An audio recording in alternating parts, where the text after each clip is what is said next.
tail recursion. What is it? How is it different from non-tail recursion? Why is it good?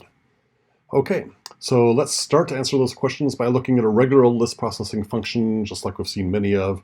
How about string append whoa? It takes in a list of strings and just will append them all together into a single string and put whoa at the end of it for fun. Okay, so here's a test case. If I give you the list hi by aloha, call string append whoa, I'll get back one string here, hi by aloha whoa. And I'm not going to go through the steps of that, writing that with a template. You should be able to do that. Might want to pause the video and double check you can. Okay, so yeah, I go ahead and I have the first and the rest. Make a recursive call, natural recursive call in the rest, because that was a list of strings, and string append whoa wants a list of strings. This gives me back one big string. I have a single string and a single string. Hey, just call string append on those two to get my answer. Okay, so, and the empty list, by the way, will just return the string whoa with nothing else.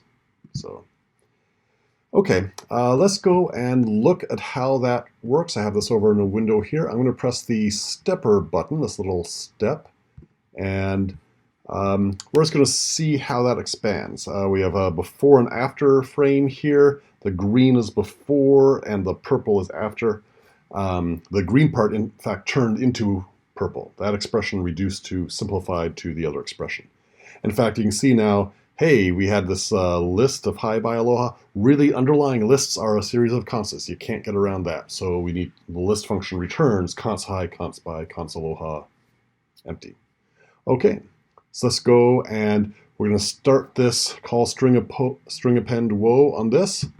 And it's going to, what happens when you call string append whoa? We replace the body of the function string append, the body of that, starting with a cond, except wherever you see stirs, replace it with const hi, const by, const aloha, empty. Okay, so that's just replace the parameter stirs with the actual argument of that list. So we get a big, huge cond. We'll go ask, is that const thing empty? No, it's a constructed list. Is it a const? Yes, it is. So therefore the answer is string append of hi, the first of, string append of the first of the list with a space, and then the recursive call. And I wish the recursive call here in purple, I guess we have it right here in green. I'm sorry, that's what I want in green.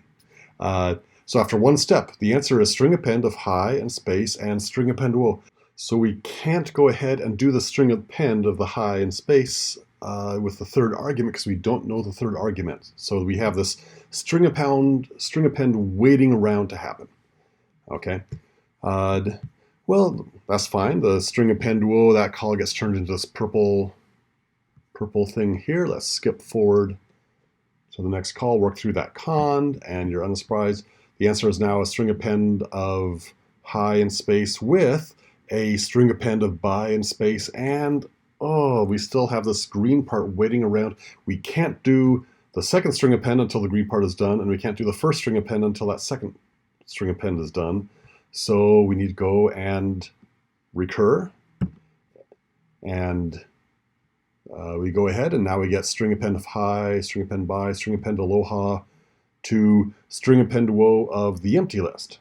Okay, well, we're about to make progress, but here's the point. We have all these pending calls to string append building up, and this corresponds to stack frames on the runtime stack, okay? They're actually stack frames inside string append whoa, but they're the stack frames saying, hey, as soon as we get back all the arguments, then we can go ahead and call string append to get our final answer, okay? So there's all these pending calls sitting there waiting, and eventually we go ahead and string append whoa. I'll click next, and the purple part is going to shift over, and we'll see what it simplifies to. Go here.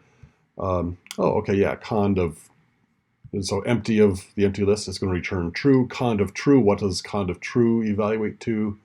You'll be unsurprised, it evaluates to the right-hand side, whoa. So now we're sitting here at string append by, string append string append hi up here, I missed it.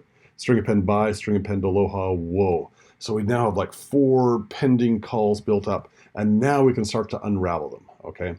The innermost string append can go ahead and give us aloha space whoa. And now I have a string append of those three things. Step through, unravel, come out of the stack, unravel the recursion. Okay, and we end up with hi, bye, aloha, whoa. Okay, great, that's what happened. I've been telling you into the design recipe, don't undo the recursion in your head. Just think about, hey, what does the result of the recursive call and rest give you, and start with that. That's the right way to write recursive programs. But we do understand, and you wanted to, and you probably did, unroll the recursion in your head and say, hey, we're going to have all these pending calls building up. That's certainly true. Okay, so if I had a list that had 1 million strings in it, it's kind of annoying to build up 1 million stack frames of pending string appends, okay, or pending calls just to finish up. We don't like that. That takes up a lot of extra internal memory space. Say I'm just adding up a list of numbers. If I have and I'm writing sum, and we have our typical recursive formulation for adding up the numbers of a list. Yeah, I don't want to have 1 million stack frames built up for a list of 1 million numbers. And I'm thinking about, gosh, Java doesn't do that. In Java, I'd go ahead just write a for loop, and I'll just process them one by one, and there'd be the space used by the list, but there wouldn't be any additional space I really use up besides maybe a running total, a sum so far, or something like that. And similarly with this, I want to do something here. How would I write this in Java? Let's go ahead and look at how we'd write this exact same code in Java. Okay, and so I'm going to look at this code here and zoom in a bit. So string append will, and I'm going to write it in Java, still respecting the data definition of a list with first and rest, but using a while loop or a for loop. Okay, we'll use a while loop. String append woe would go ahead and, oops, there we are. What would we do? I'll start with a variable result so far, okay? Initialize that to woe, and every time through the loop, I'm going to go ahead and put something on the front of my results so far, okay? So while the list of strings is not empty, while strs is not empty, go ahead and say results so far. Hey, update it. Take results so far, string append, precede it with a space, and the first thing in the list. So strs.get of 0, that's Java ease for first of strs, right? And what is Java ease for rest of strs? Oh, sublist. Hey, just like substring can take out a subrange of a string, sublist is a function that takes out a subsequence of a bigger list. If you just say, hey, go from, so we can take a strs, a sublist going from 1 up until the end of the list. That's the rest of the list. I skip index 0. Excuse me. Okay, so here's some Java code, and this does what you want. Starts with whoa, and we're just going to walk through the string and append things onto the front of that string and build up a bigger and bigger and bigger result so far. Okay. If you're paying close attention, we're actually processing the strings in a sort of reverse order from what we just did. That's fine, don't worry about that. Okay, and we can certainly do, in your Java 1 class, you would sort of trace through how this worked. As I start my loop, I have 2 variables going on. I have my strs, that list coming in, and I have the result so far that is initially whoa, and strs is the list with hi, bye, aloha. After one iteration through, my result so far is hi, whoa, and I made strs just to be 1 less. Okay, and then the next time through, I took that bye off the front and prepended it to my result so far, made my list shorter, and finally get down here, my list becomes empty. And what do I do? At that point, I leave my while loop and return. Okay, so that doesn't build up stack frames, right? The while loop we're not calling any other function. But the while loop does say, hey, go ahead and do this first statement, do this next statement, check the condition, and if the condition is true, go back up to the top, go right back up to line 54 and start doing that work again, okay? So, hey, go up and go do this code. That kind of sounds like a function call still. So we're going to go ahead and write the same loop in racket but not using a loop, just using function calls. And we're going to see that we can avoid building up stack frames as an optimization in a second. Naively, every function call builds up a stack frame, but we'll see we're going to do it in a way that we don't need to. Okay, so let's go ahead and I'm going to write this function string append woe2. Okay, so here's a test case, just like we had before, although it is processing things in the opposite order. Okay, so how should we go ahead and write string append woe2? And I want to write it like this Java code. Let me keep the Java code on the screen here. And you know, the problem is I have string append woe had a variable stirs in it, but really there were two variables going on in my Java code. There were stirs and results so far. I need to have both those variables going on if I want to do the same thing in Racket. So I'm going to go down here and gosh, how am I going to make those? I'm going to go here. Let's define string. I'll just call it helper for now. Helper with stirs and result so far. Okay. I need two variables. By the way, back in this Racket loop, what did I initialize result so far to be at the very beginning? Stirs was a parameter passed in, but result so far was initialized to woe. So let me go ahead and make sure we keep the Java loop on the screen.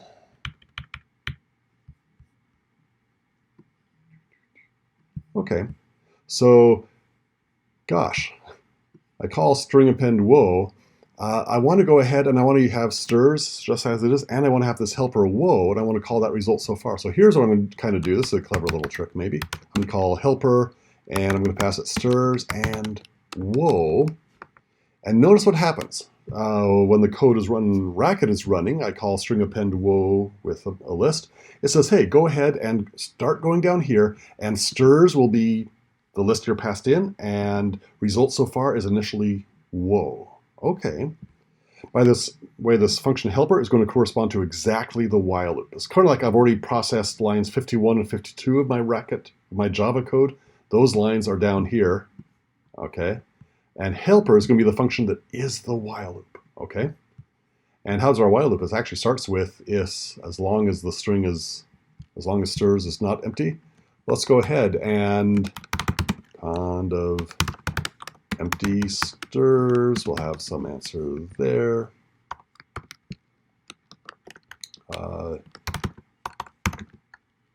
Const of stirs. Now the template sort of said, hey, we have first of stirs and rest of stirs, and we think about what type they are. That's a string. This is a rest of stirs is a list of strings. My function helper is going to go ahead and I'm going to make the recursive call, but just to helper, just to the top of the loop is where we're heading at. Okay. Now, of course, helper needs two things there. Okay, so I have these two things going on. And by the way, helper of rest of stirs, what does that do when I go back up to the top? That says, hey, when I make this recursive call to helper, my list stirs, everything but the first item is going to be here, and I'm going to send it back into that recursive call. So in that recursive call, stirs is just smaller than it used to be. Hey, that's what happened in my loop here. When I went up to the top of the loop, because of this line, stirs became that orange part instead. The next time through the loop, what was originally stirs when I started the loop, the next time is whatever that orange thing evaluated to, because I reassigned it into here. Well, I can't reassign explicitly, but this is what I'll do. I'll call helper, and I'll pass it the rest of the list. And that will become my new stirs. What should become my new result so far? So result so far, it was a string append of the first thing of the list, a space, and whatever result so far was before. So I can do that. I can talk about string append of the first of the list and a space and whatever result so far was.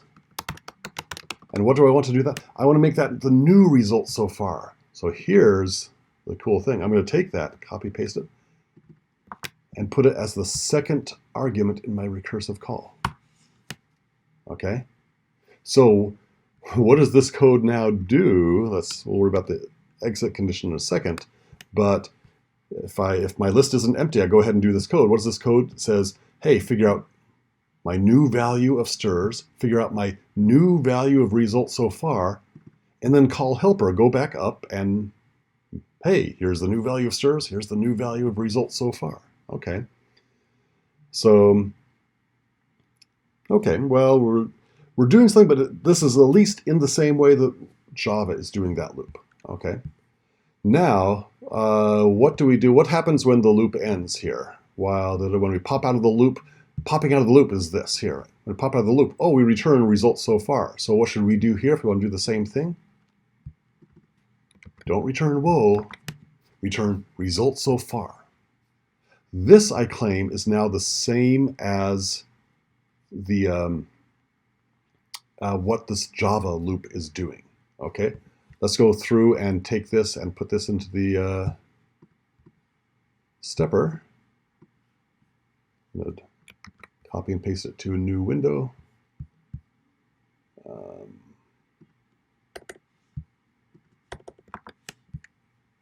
String append whoa2. Let's go ahead and start the stepper. The stepper is going to keep, we're going to have all the function definitions up at the top. Just ignore all the stuff at the top. That's the function we've written. It's the function string append whoa and string append whoa2 and helper.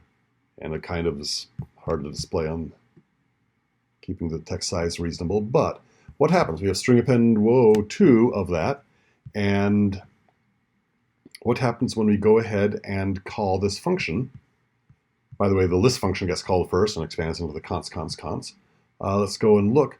Hey, that turns into a call to helper of the list and whoa.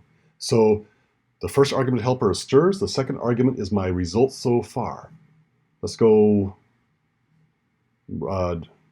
make that next call to helper. And we get, so we have this thing here. Let's see, next call. There we are. And here's what I get the next time through. This is one time through the loop. It's helper of const by console. Hey, this now stirs is now smaller, just like in that Java code. And result so far is hi, whoa. Okay. And here's the thing to note.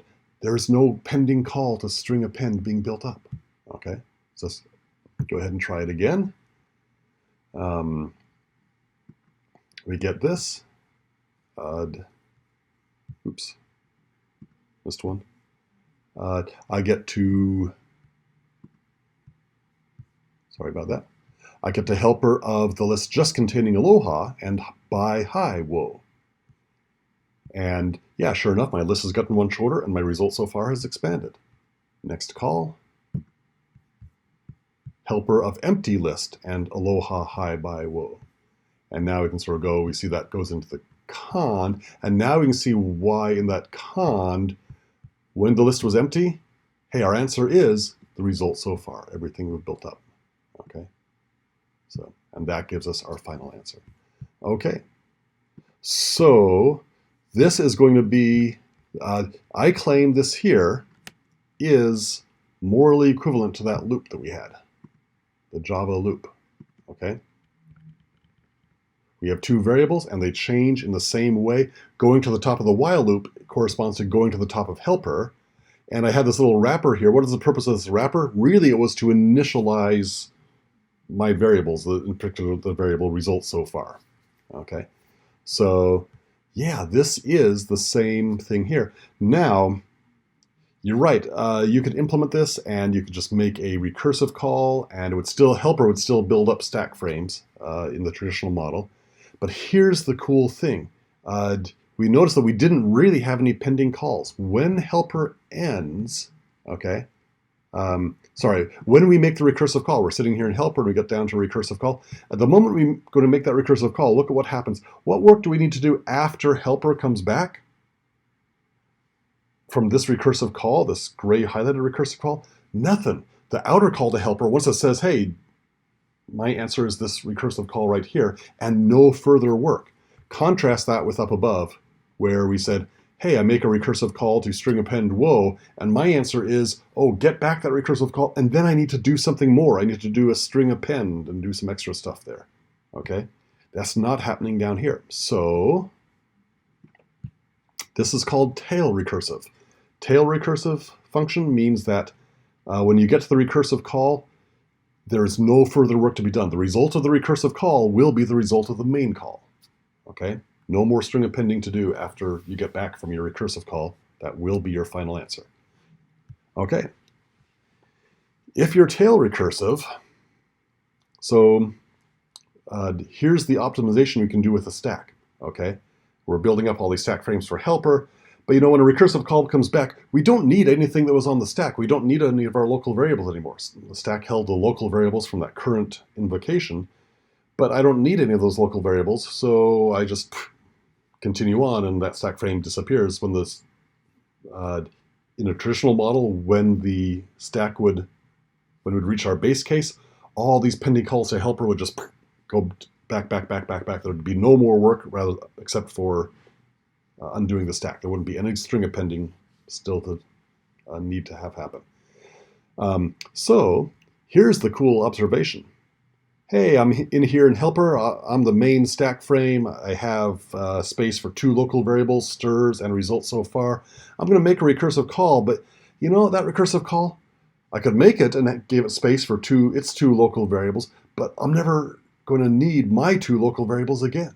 So tell you what, my recursive call to helper, you don't need to make a new stack frame. Just reuse my stack frame, and you can reuse the space I was using for my 2 local variables because I don't need them anymore. And that's an optimization that a compiler can make. If a function is tail recursive, we can do tail recursion optimization. Okay, tail call optimization. Meaning, hey, I'm about to make a new stack frame. Don't make a new stack frame. Reuse my current stack frame because I don't need my local variables anymore.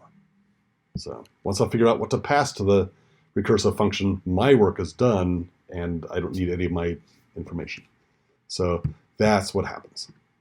And so if you actually run this and look at the memory usage, this version of string append whoa 2 will not build up extra stack space. Racket makes that optimization. So, and in general, hopefully you'd hope that every decent compiler would make that optimization. It turns out, for technical reasons, Java doesn't. The JVM doesn't. The JVM is bound both by backwards compatibility and certain guarantees they want to provide about if there's an exception thrown. You want to be able to provide a full stack trace. Well, if we don't build up a stack, there is no stack trace to give. You just get sort of an error saying, hey, we're sitting here, we don't know what the previous call to me was and how many recursive levels I'm in. I can't give you that stack trace. So Java decided not to implement tail call optimization. But most languages do implement tail call optimization. If you write a function in C and it happens to be in tail position, the compiler will recognize that and will not build up stack frames for you. And what do you get? You get morally the loop. So I claim that this code here is a racket loop. Why? My variables are updated just like a loop, and it doesn't use any more stack space than a loop does. We like that. That's tail call, or tail recursion, and how it's different from non-tail recursion, and why it's good. And again, the key thing to remember is when I make my recursive call, there's no further work to be done. I can look at the text and verify that. A compiler can look at that. And again, just for comparison, how could I tell that this previous version was not tail recursive? Because after I make my recursive call to string append, I still have more work to do. I still have a string append. Okay, and that's not the case here. Okay, thanks.